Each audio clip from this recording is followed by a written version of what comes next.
আসসালামু আলাইকুম। আজকের বাংলা নিউজে সবাইকে জানাচ্ছি স্বাগতম। শুরুতে জানাচ্ছি বিশ্ব আলোচিত খবরের সংবাদ শিরোনাম। আজকের বাংলা নিউজের সাথেই থাকুন। গাজা থেকে ইসরায়েলি জিম্মিদের সোমবার মুক্তি দেওয়া হবে ট্রাম্প।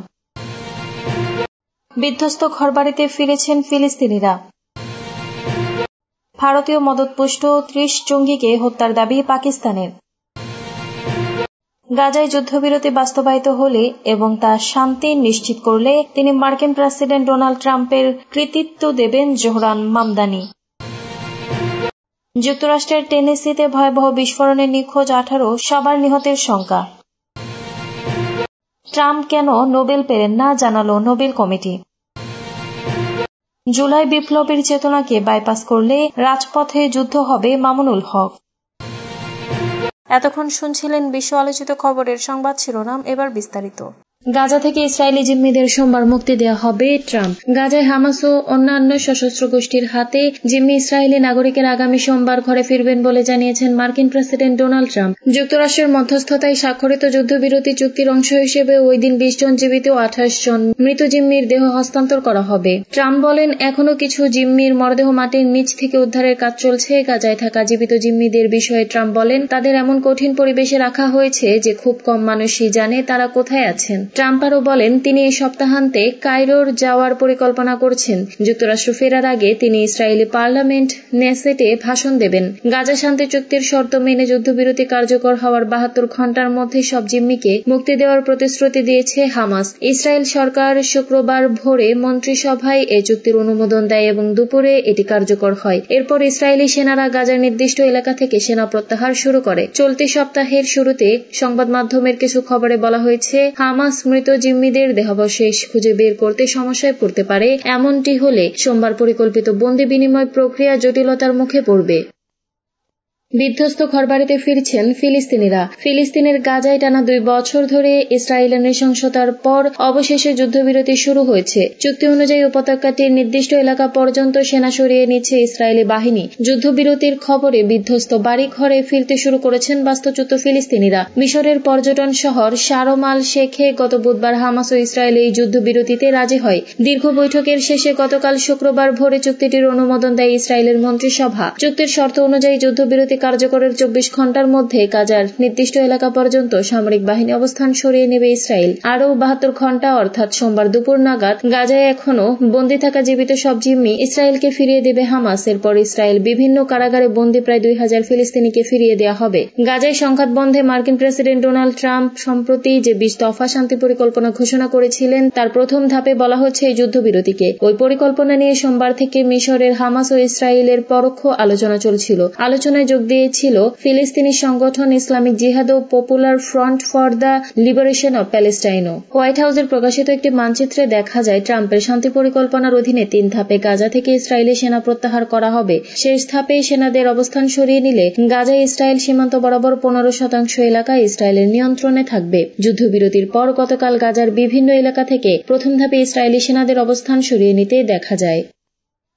ভারতীয় মদতপুষ্ট ৩০ জঙ্গিকে হত্যার দাবি পাকিস্তানের। আফগানিস্তান সীমান্তের কাছে ওঁত পেতে সামরিক বাহিনী বহরে হামলা চালানো ৩০ জঙ্গিকে হত্যা করা হয়েছে বলে জানিয়েছে পাকিস্তানের সামরিক বাহিনী। মঙ্গলবার খাইবার পাখতুনখোয়ার ওরাকজাই জেলায় পাকিস্তানি সামরিক বহরের ওপর ওই হামলায় ৯ সেনা ও ২ কর্মকর্তা নিহত হয়। তেহরিকি তালেবান পাকিস্তান টিটিপি ওই হামলার দায় স্বীকার করে নেয়। হামলায় জড়িত টিটিপির ৩০ সদস্যের সবাইকে নিরাপত্তা বাহিনী হত্যা করেছে বলে শুক্রবার পাকিস্তান সামরিক বাহিনীর বিবৃতিতে দাবি করা হয়েছে।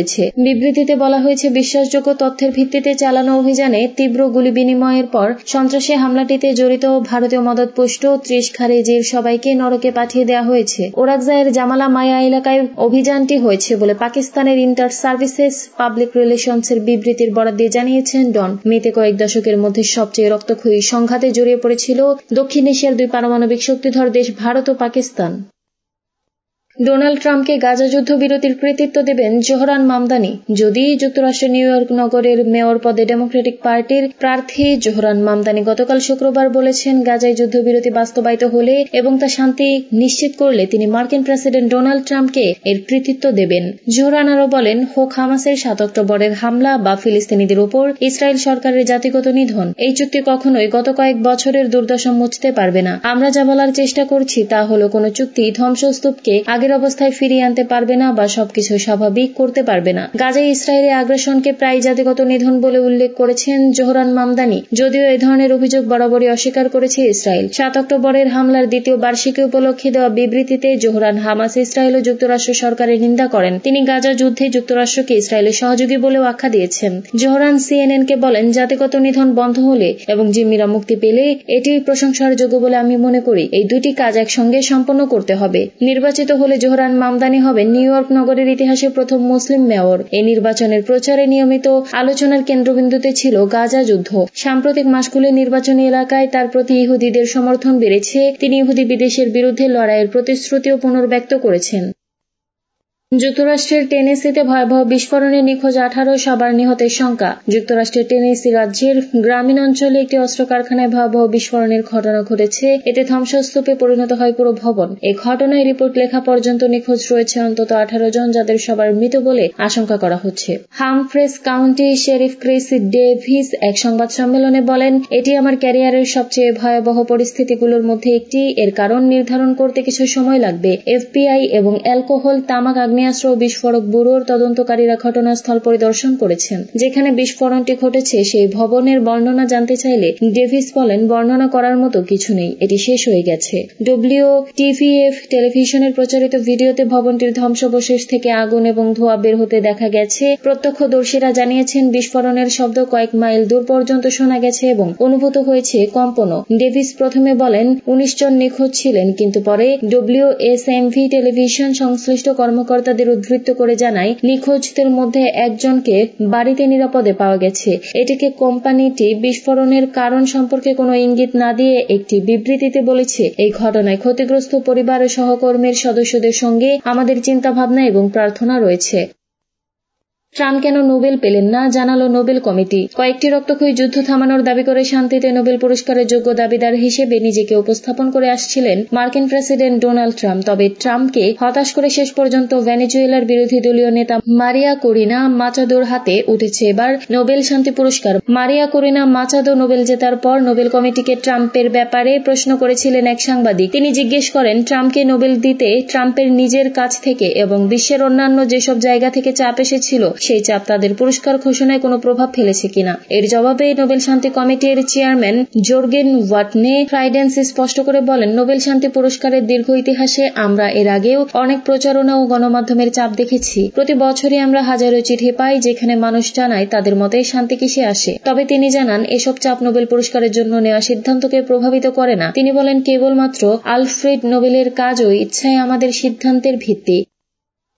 জুলাই বিপ্লবের চেতনাকে বাইপাস করলে রাজপথে যুদ্ধ হবে, মামুনুল হক। বাংলাদেশ খেলাফত মজলিসের আমির আল্লামা মামুনুল হক বলেছেন, ৭১-এর মুক্তিযুদ্ধের চেতনাকে যেভাবে ৭২-এর বাকশালী সংবিধানের মাধ্যমে ছিনতাই করা হয়েছিল, সেভাবে ২৪-এর গণ অভ্যুত্থানের চেতনাকে হাইজ্যাক করার চেষ্টা চলছে। পরিষ্কার ভাষায় বলতে চাই, ২০২৪-এর জুলাই বিপ্লবের চেতনাকে যদি কেউ বাইপাস করে আগামীর বাংলার রাজনীতির গতিপথ নির্ধারণ করতে চায়, তাহলে রাজপথে যুদ্ধ হবে। আল্লামা মামুনুল হক বলেন, বাংলাদেশ খেলাফত মজলিস স্পষ্ট ভাষায় তার রাজনৈতিক প্রধান এজেন্ডা জাতির সামনে তুলে ধরেছে। আমাদের প্রধান এজেন্ডা হলো আগামীর বাংলাদেশ। ৭২-এর সংবিধান চলতে পারে না। আগামীর বাংলাদেশ চলবে ২৪-এর অভ্যুত্থানের আদর্শ দিয়ে।